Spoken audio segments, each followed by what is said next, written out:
Welcome to the third edition of the Mold Flash. Now we're going to have a look at the lovely dark Energon repaint of Wheeljack. As you can see, he deviates from his standard blue, green, red, white, whatever color scheme to this gorgeous, dark, almost purple translucent blue with these wonderful orange transparencies and red and black highlights. He looks, as ever, a very, very sporty car. The only thing I would have liked to have seen a little different is a little silver paint application for the wheels, but otherwise this is a fantastic, fantastic looking little car. Just the way it's built, even with this tiny little spoiler, you just get this sense that it's gonna tear ass around the parking lot. And also, when you look underneath, the robot kibble is fairly compact. And in addition to it being nice and compact, you can also store his two swords down here. They store on these little pegs, and the large round part, which constitutes a 5mm peg, fits right into this little hole. Something else you can do with these weapons, although it looks rather silly, is there is a peg here which will fit neatly into the little peg in the handle. So if you take these and pop them on, you can turn them into a car that kind of has pig tusks, I suppose. I'm not sure it's very sound in terms of engineering, but I imagine it being run into a sports car with a couple of 2.5-meter long scimitars on the front would probably be pretty painful. Anyhow, let's go ahead and remove these and move on to the transformation. Now, I like to start simply by pulling down and out on the legs.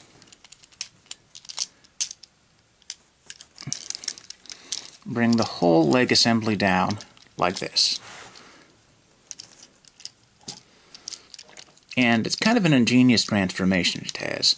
These feet are connected in a very unusual way as two pieces. If you pull down this piece, which was the center of the hood,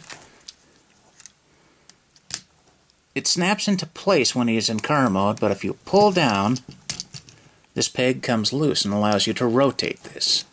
Rotate it around as far as it will go. Then push this other part up, like so. Then flip it around. Then fold up the nice little foot, which is ball jointed for some nice range of motion. Turn the leg to face the front, and repeat on the other side.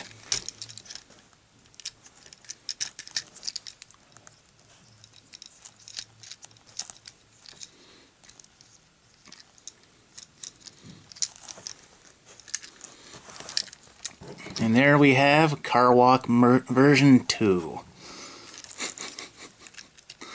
Alright, next, pull out the shoulders and the arms.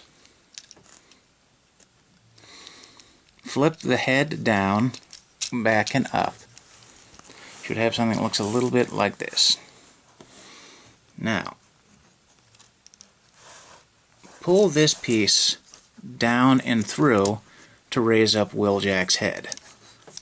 Pull this piece down and fold up the shoulder hinges and plug, there's a little slot here, a little peg hole that this peg here will slot into. Bring it down and if you have to, muscle it in a little bit. Sometimes it can get a little stubborn and cranky, kind of like the wife. I didn't say that. None of you heard me say that. You can't prove a thing. Anyhow, it takes a little finagling to get it in there. You gotta pull the back end just right and get these shoulder pieces up and out of the way as far as possible.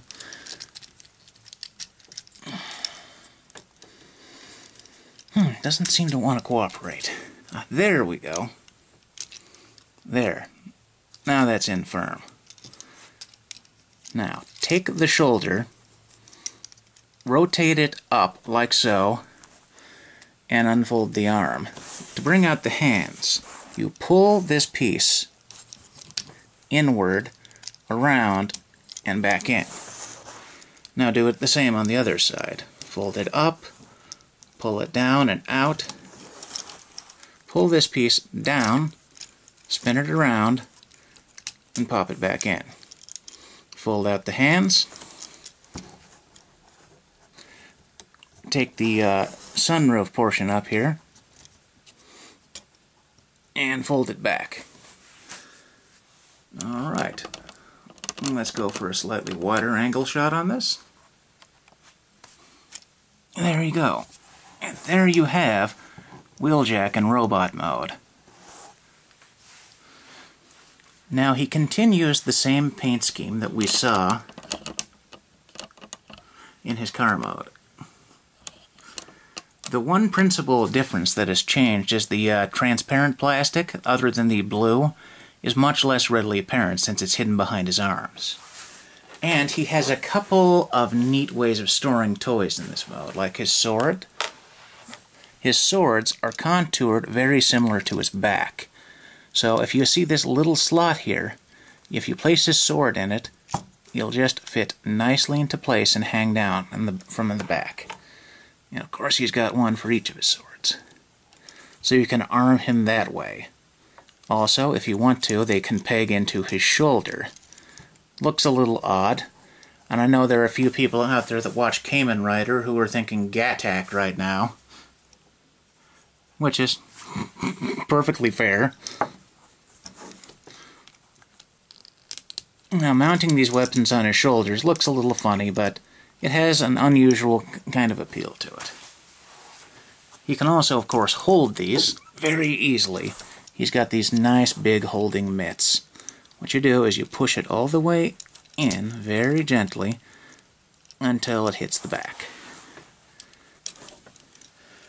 Let me go ahead and do the other one off camera since my hands are starting to hurt from all this leaning.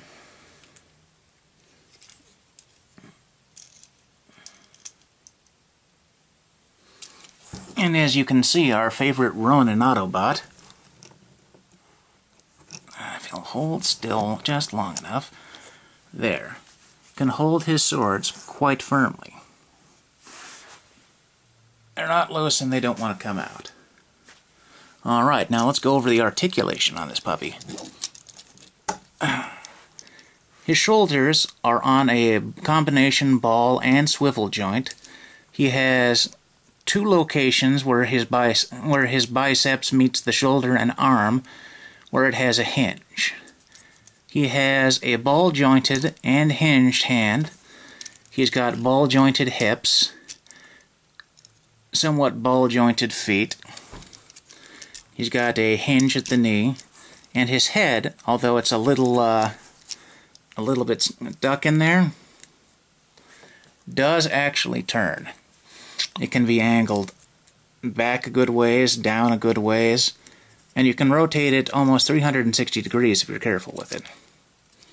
Or maybe you can rotate it all the way around. What do I know? But anyhow, that ends our quick look at Dark Energon Wheeljack. I think he's one of the better figures in this line. And I hope you enjoyed our little viewing. See you next time.